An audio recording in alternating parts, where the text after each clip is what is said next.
c'est d'avoir un petit temps de partage avec l'expérience qu'on a vécue au Centre Lorne avec toute cette équipe-là pendant ces 2 dernières années. Et puis, à la fin, vous aurez une petite séance de questions, selon le temps qu'on veut y investir aussi. Le Centre Lorne, un peu comme, je pense, tous les PFL, la mission de Give Back to Society, on a entendu souvent de nos différents présidents et présidentes. Donc l'idée, c'est vraiment de pouvoir utiliser nos compétences pour aider la société à grandir face à tout ce qu'on a autour de nous. Et l'intelligence artificielle, ben, on est bien placé pour en parler. Et durabilité, ben, aussi, sachant en plus que les deux, ben, il y a, alors, comme par hasard, les deux sont parmi les priorités dans l'école, en tout cas au niveau de la communication, et aussi au niveau de nos préoccupations. Je pense que c'est deux grands thèmes. Et donc c'était assez logique, en tout cas pour nous, je ne pense pas pour tout le monde, de les combiner et de rendre attentifs à ces impacts que l'IA nous cache beaucoup, parce qu'en effet l'IA est très immatérielle dans la façon qu'on va l'apercevoir. Et donc je pense que c'était important pour nous de le faire. Après, le Centre Lorne a travaillé sur beaucoup de projets d'éducation, et on a travaillé beaucoup sur l'introduction de l'éducation au numérique dans les écoles, et on s'est beaucoup occupé d'impacts sociaux, et la durabilité est apparue comme étant un sujet qu'on devait aborder. On s'est équipé d'experts dans l'équipe, ils sont derrière. Et puis, à un certain moment, était née l'idée, on doit faire une action par rapport à ça. Et la BD est née du fait qu'on savait que des bouquins avec des histoires, on avait fait une étude sur des bouquins des histoires qui étaient accompagnés par des activités en classe. On avait vu que ça marchait, ça pouvait avoir un vrai impact. Et donc, on est parti de là pour cette aventure qui nous a menés via la façon de le faire. Ça nous semblait logique qu'il fallait un comité scientifique, ça nous semblait logique qu'il fallait faire quelque chose de qualité, ça nous semblait logique qu'il y avait des activités pédagogiques avec. Ça ne va être pas logique dans tous les cas, mais pour nous, le reste était à peu près. Ça coulait de source, on dirait. Okay, tout paraissait logique, mais derrière ça, il y a une sacrée logistique. Et c'est Sonia qui a mené ça de front. Est-ce que tu peux nous en dire plus sur la naissance, peut-être l'idée initiale que vous aviez eue, et puis les étapes que vous avez menées, bravées pour arriver jusqu'à là? Alors, effectivement, Francesco l'a dit, on travaille sur différents projets d'éducation numérique. Personnellement, je suis impliquée sur les enjeux sociaux du numérique qui incluent les enjeux environnementaux, ou en tout cas en parallèle. Et on s'est rendu compte, quand on voulait parler des enjeux environnementaux de l'IA, ce qu'on avait à disposition principalement, c'était des ressources scientifiques qui n'étaient pas spécialement accessibles telles quelles aux élèves et aussi au grand public finalement. Et on s'est rendu compte que le format BD pouvait être un outil qu'on pourrait réutiliser, nous, auprès des enseignants avec qui on travaille, que les enseignants pourraient utiliser avec les élèves, sous différentes déclinaisons, je pense qu'on aura l'occasion de parler après, et qui soit aussi un outil grand public pour toutes les personnes qui s'interrogent peut-être sur cette thématique-là. Par rapport aux étapes, alors effectivement, avec mes collègues Daniel et Lysée qui doivent être ici, on a plus ou moins défini un peu les messages clés, ce qu'on voulait faire, les thématiques à traiter. Et on avait besoin d'un comité scientifique pour nous accompagner, parce que c'est un sujet qui est complexe, on a besoin aussi de compétences qui soient complémentaires, parce que même si c'est un sujet, ça touche différentes sous-thématiques, donc on a la chance d'avoir différents scientifiques ayant des backgrounds différents, et en même temps de l'artiste, parce que nous on ne sait pas faire ça. On ne sait pas écrire des scénarios, on ne sait pas dessiner, alors on cherchait une personne qui puisse écrire un scénario, faire du dessin, faire de la vulgarisation scientifique et qui en plus soit sensible à ces questions-là. Et on a eu la chance de tomber sur RJ qui nous a accompagnés tout au long de ce processus. Donc chaque étape de la création, de la conception de la BD a fait plusieurs allers-retours, chaque étape a été validée par l'ensemble du comité. Et puis voilà, ça fait 2 ans et demi maintenant qu'on travaille sur ce projet. Merci. Du coup, je me tourne vers Sacha, comité scientifique. Quel a été finalement le rôle du scientifique dans ce projet jusqu'à l'édition des 60 pages? Pourquoi vous avez accepté aussi de faire partie de ce comité scientifique? Qu'est-ce qui s'est passé à ce moment-là? Quelle flèche, quelle lumière il y a eu pour les Oui, effectivement, excellente question. Alors, d'abord, magnifique projet, belle équipe, donc c'est pour ça que j'ai accepté. Mais de façon plus large, je pense que c'est une des choses les plus essentielles que nous faisons ici et ce que nous devons faire. C'est-à-dire vraiment aider à poser cette complexité du monde qui n'arrête d'augmenter dans un langage et dans un schéma de pensée qui est accessible aux gens.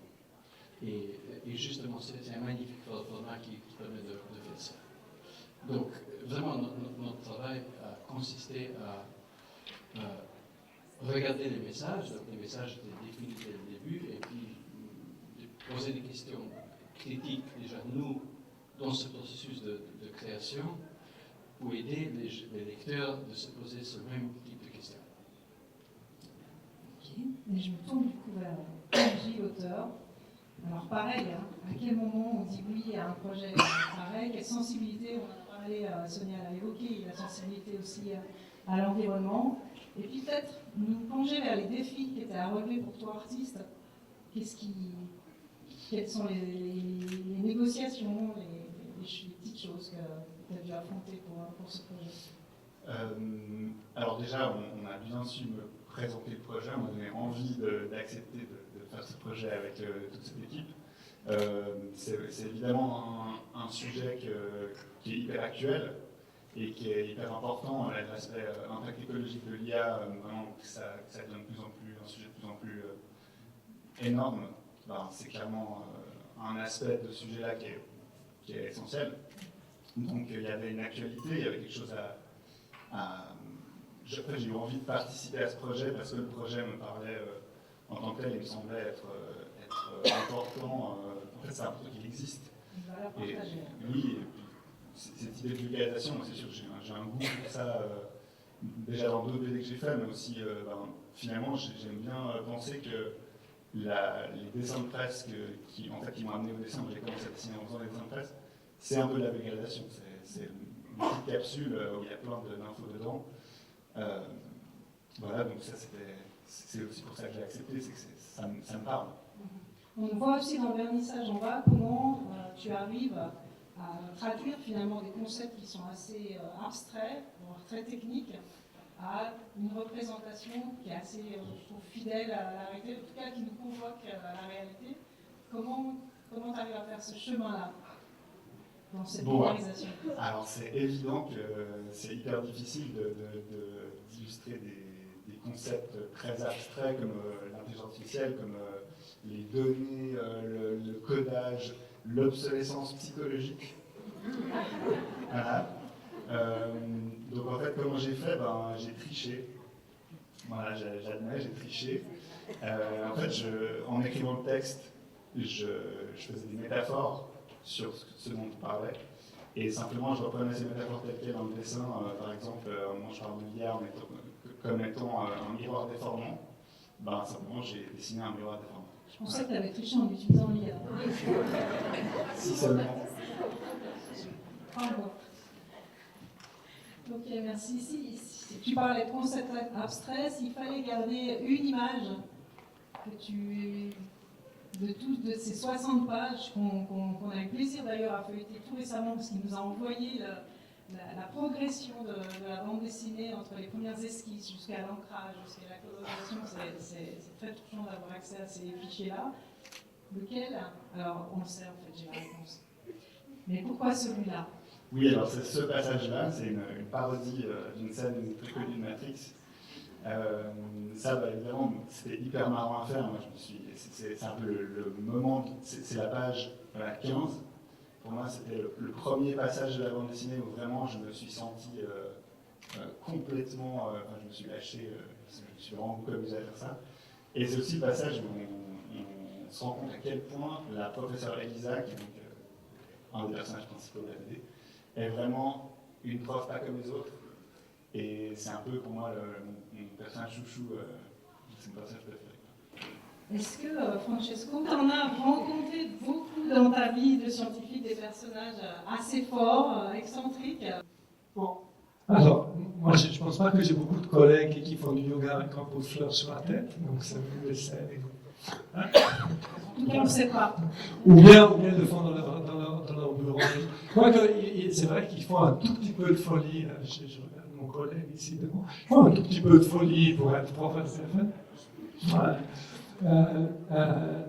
Mais effectivement, je pense que la prof, elle est juste fantastique. Et puis, je pense que toi, tu voulais sortir un peu des stéréotypes, mais en effet, je ne suis pas sûr qu'elle est si loin des vraies profs de TFL. On a d'ailleurs une collègue qui lui ressemble un peu. Donc, c'est la question de l'œuf et la poule, mais on va répondre. Non. En tout cas, j'adore la prof et je dirais qu'elle est plus proche de la réalité de ce qu'on pense. Est-ce que l'IA aurait pu faire ce travail-là? Oui, mais ça aurait été moins bien. Qu'est-ce qui aurait été moins bien? C'est-à-dire, le défi ici était finalement de montrer que ce n'est pas la technologie elle-même qui est importante, mais comment le monde interagit avec la technologie. Et finalement, du début jusqu'à la fin du livre, il y a quelque part deux avenirs possibles. Et à l'une extrémité, c'est l'extinction de l'humanité. De l'autre extrémité, comme c'est joliment montré dans un des jeux que vous trouvez à une table un peu plus loin, de l'autre côté, c'est une planète heureuse et vivable. Et finalement, ce n'est pas l'IA qui va décider si on va vers l'un ou vers l'autre, mais c'est notre utilisation qu'on fait. Et plus la technologie est puissante, plus rapidement on peut aller vers l'un ou vers l'autre. Mais ça ne change pas le fait qu'on aille dans un sens ou dans l'autre, qui est une décision humaine. Donc, et puis, montrer ça quelque part, à travers des images, directement et indirectement, bien sûr, il y a toujours ces belles images et ces moins belles images, etc., qui sont côte à côte, et on passe de l'un à l'autre, mais le chemin qu'on va prendre reste ouvert du début du livre jusqu'à la fin du livre. On a toujours l'idée du choix. Il y a toujours cette question du choix, mais oui. Alors évidemment, nous n'avons pas une comparaison A-B, version RJ et version IA, mais là, il y a une finesse artistique qui à mon avis, n'est pas facile à répliquer. Je ne sais pas si tu veux ajouter quelque chose à ça. J'espère bien. J'y compte bien. RJ, si demain tu devais inviter un des personnages à table, tu choisirais lequel? Ah, ça, il n'était pas préparé. Ah non, mais clairement, le professeur Elisa, il n'y a aucun doute. De nouveau. Ouais, vraiment, il n'y a aucun doute. On échangerait des blagues et tout, c'est super. Et pendant que j'étais sous la main, quel est finalement le passage où ça a été très difficile? Je pense que l'une des difficultés qu'on a rencontrées dans le projet et avec RJ et avec le comité, c'est le fait de la simplification excessive de certains concepts. Des fois, à vouloir trop vulgariser, trop simplifier, on s'éloignait un petit peu de la vraie définition. On allait vers quelque chose de faux ou d'insuffisant en tout cas. Je pense que c'était vraiment au-delà d'un passage, on a rencontré ça assez régulièrement. Je dirais que c'est ça, de mon côté en tout cas. Oui, alors c'est sûr, et je pense que on met le doigt sur un des... En fait, je complète la première réponse que je t'ai donnée tout à l'heure. Un aspect qui pour moi a été compliqué pendant tout le long de la bande dessinée, de la réalisation, c'est qu'il y a un moment où moi je dois réussir avec un sujet qui peut être très technique ou alors très spécifique et en tout cas que la moyenne des gens ne connaît pas du tout. C'est toujours un défi de rendre ça à la fois digeste, intéressant et juste. Donc ça, c'est clair que quand il faut jouer avec ces trois aspects-là, ouais, c'est ça. On arrive sur des fois, c'est des nœuds qu'il faut régler. Et c'est aussi pour ça que c'était très intéressant d'être accompagné d'un comité scientifique, c'est que j'avais parfois besoin qu'on me dise quel était le point qu'il fallait garder et qu'est-ce qu'on pouvait mettre un peu de côté. Mais sinon, la bande dessinée, elle aurait pu faire 200 pages facilement. C'est vrai qu'il y a eu pas mal d'autocensure du côté aussi. Tout à fait. Comment on transfère ce contenu-là auprès d'élèves? On va dire, au début, la cible, c'était 13, 20 ans, quelque chose comme ça. Maintenant, on arrive même à avoir des activités pour les plus jeunes. Et puis ça, c'est en effet l'œuvre beaucoup de Sonia, de Yann, de l'équipe. Il y a Nour aussi qui est en stage avec nous depuis quelques mois, qui travaille aussi beaucoup là-dessus. Des choses qu'on a testées entre collègues, qu'on a aussi pu expérimenter. Sonia vous en parler juste après. Donc tout un tas de ressources. Et je te laisse les présenter parce qu'elles sont à disposition aussi en bas. Vous êtes passé par là, peut-être que vous avez déjà vu, mais je te laisse les expliquer. Alors effectivement, avec nos casquettes de pédagogue de l'autre côté, entre autres, c'est important pour nous qu'il n'y ait pas que la BD pour qu'elle puisse être utilisée en classe. Francesco, on a parlé juste avant avec d'autres expériences qu'on a pu avoir de juste donner la BD à des élèves. Les objectifs pédagogiques peuvent être atteints, mais avec des activités à côté, c'est encore mieux. Donc on a préparé quelques activités, plutôt des activités ludopédagogiques. On va retrouver d'un côté des jeux sérieux pour pouvoir découvrir certains concepts qui sont dans la BD, des concepts simples mais des concepts aussi un peu compliqués. Tu as parlé d'obsolescence, de technosolutionnisme, d'effet rebond par exemple. Et on a aussi des activités qui sont plutôt discursives pour pouvoir mener des dialogues et des discussions en classe pour pouvoir développer l'esprit critique. On a aussi un jeu de rôle et un jeu de quiz pour évaluer un peu les connaissances des élèves sur l'IA et les enjeux de l'IA en général, environnement en particulier parce que c'est l'objectif de la BD. Et donc c'est des activités qu'on a pour la plupart déjà testées en classe avec des élèves. On travaille avec des enseignants heureusement et du coup ont pu nous faire des premiers retours, des différentes itérations pour avoir quelque chose qui fonctionne en classe avec les élèves. D'ailleurs, j'ai entendu une enseignante hier qui m'a dit qu'elle avait déjà imprimé 3 fois les jeux et qu'elle Ça arrive souvent.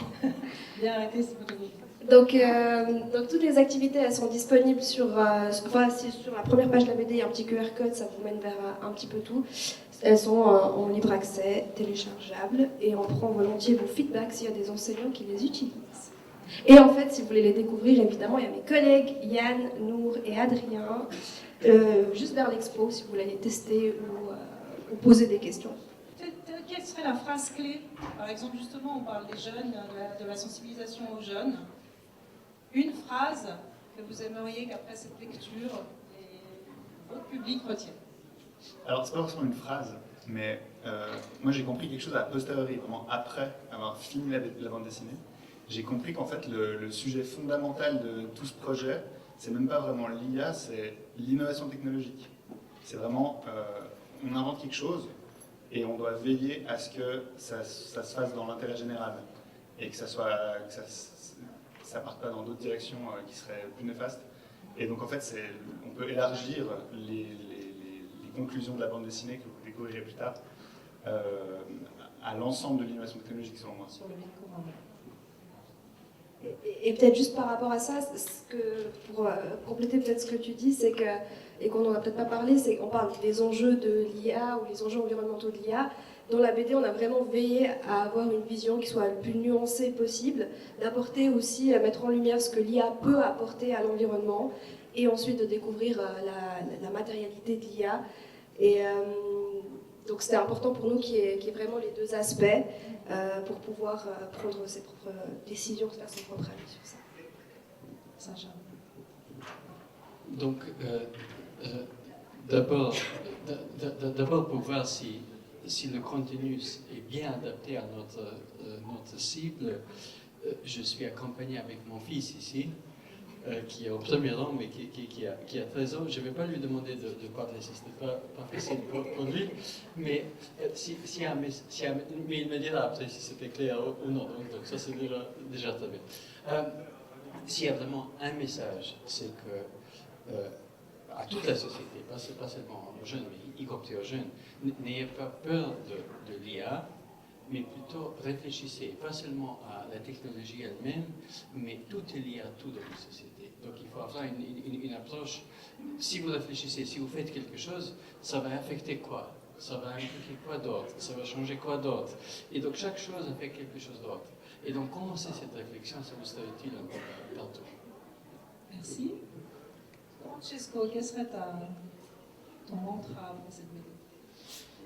Moi, je retiens la sobriété, l'utilisation intelligente et sobre de ce genre de ressources, qui sont des ressources incroyables, qui nous coûtent passablement cher et que j'espère, après avoir lu ça, les gens ne vont pas utiliser pour faire le énième chaton à mettre sur les réseaux sociaux, qui doit avoir une tête un peu plus de travers et qui va coûter je ne sais pas combien de temps de calcul et d'eau, d'électricité et de ressources, de matières premières.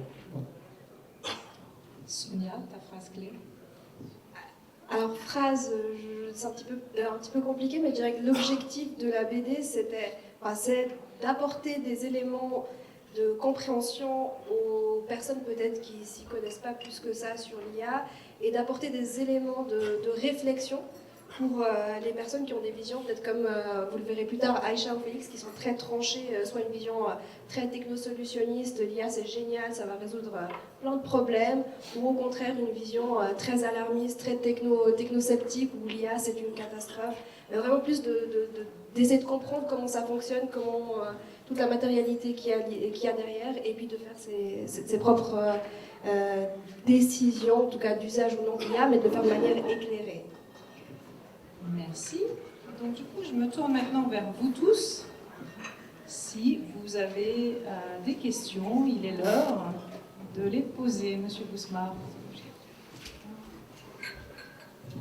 Merci beaucoup. Est-ce que ça aborde le sujet que les réponses que nous apporte l'IA à une question, quelque chose qu'on peut leur poser, pourrait être biaisée si elle est codée d'une manière un tel ou un tel? Est-ce que l'IA apporte ça? C'est peut-être la bonne réponse, c'est la bonne page. Ouais, c'est la bonne page. Merci. Voilà.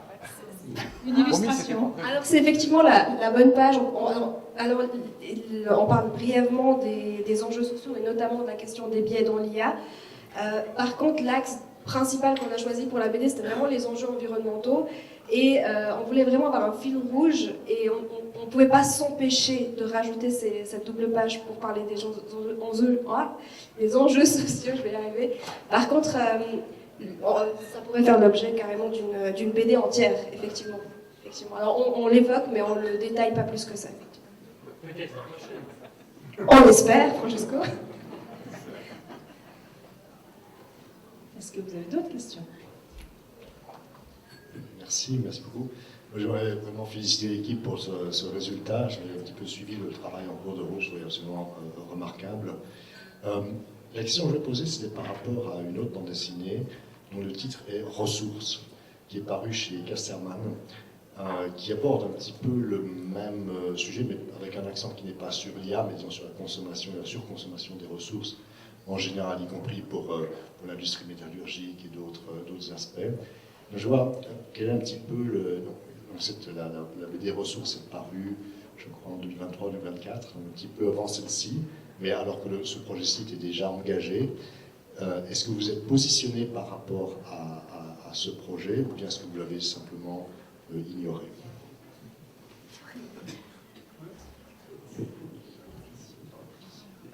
Alors j'ai découvert cette BD, elle est vraiment incroyable, je vous conseille vraiment d'aller la lire. Franchement, pour moi c'est une référence, c'est vraiment très qualitatif. Il y a tout un chapitre des deux bandes dessinées qui se croisent, en effet, tout le sujet de l'extraction des métaux notamment, qui est vraiment essentiel dans cette bande dessinée aussi. Alors on ne s'est absolument pas positionné dessus parce qu'il me semble justement que c'est sorti quand le scénario était déjà terminé, en tout cas, moi j'ai découverte une fois que la BD est terminée. Donc non, il n'y a pas eu de modification par rapport à ça. Par contre, j'étais content de voir. En fait, c'est peut-être l'aspect qui m'a le plus choqué et en fait aussi un peu passionné. C'est-à-dire, c'est une découverte incroyable. Je n'étais pas du tout conscient à quel point l'extraction des métaux est un désastre écologique, notamment. Et cette bande dessinée-là va vraiment à fond sur ce sujet de manière très très large.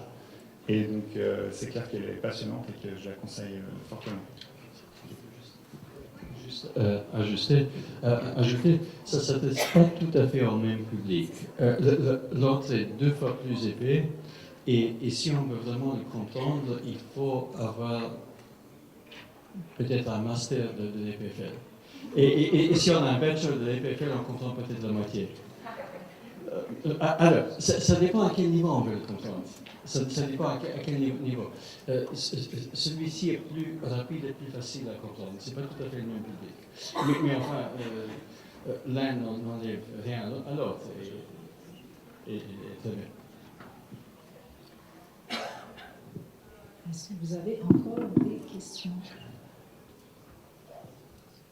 Oui. J'en profite. C'était par rapport justement à la pagination. Donc, on voit aujourd'hui, à l'époque, quand j'ai découvert la bande dessinée, donc il y a plus d'un demi-siècle, c'était 46 pages ou 62 pages. C'était un format extrêmement imposé. Tous les Tintins ont été évidemment paginés en 62 pages. Maintenant, on voit des romans graphiques, notamment du côté scientifique, qui sont parfois beaucoup plus épais. Alors, c'est le cas de Ressources ou bien avec Le Monde sans fin, où là, ils montent à facilement 120, 150 pages, avec un effort dessin, scénario, qui est nettement plus important, et puis un coût de la BD, in fine, qui est aussi plus élevé que ceci. Comment est-ce que vous avez, et là, c'est certainement une réflexion que vous avez menée à un moment donné, de dire, on va faire format Tintin, qui est en 60 pages, et pas aller vers les paginations qu'on voit par ailleurs. Qu'est-ce qui a motivé ça, finalement?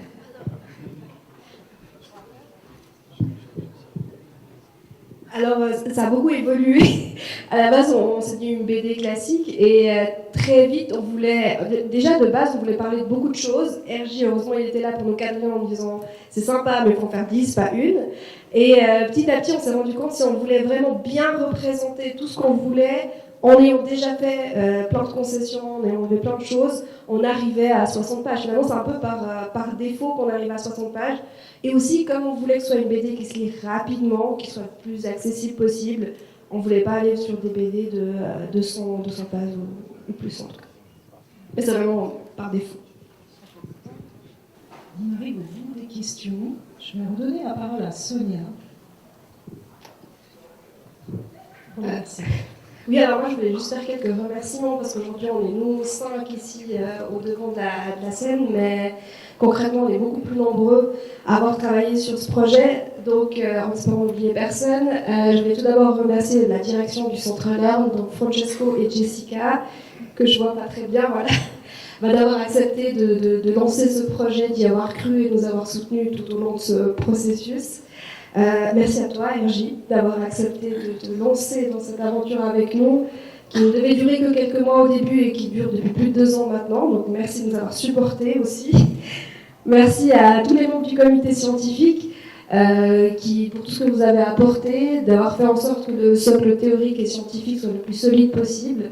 Merci aussi pour toutes les discussions et réflexions extrêmement enrichissantes pour la BD et pour nous aussi.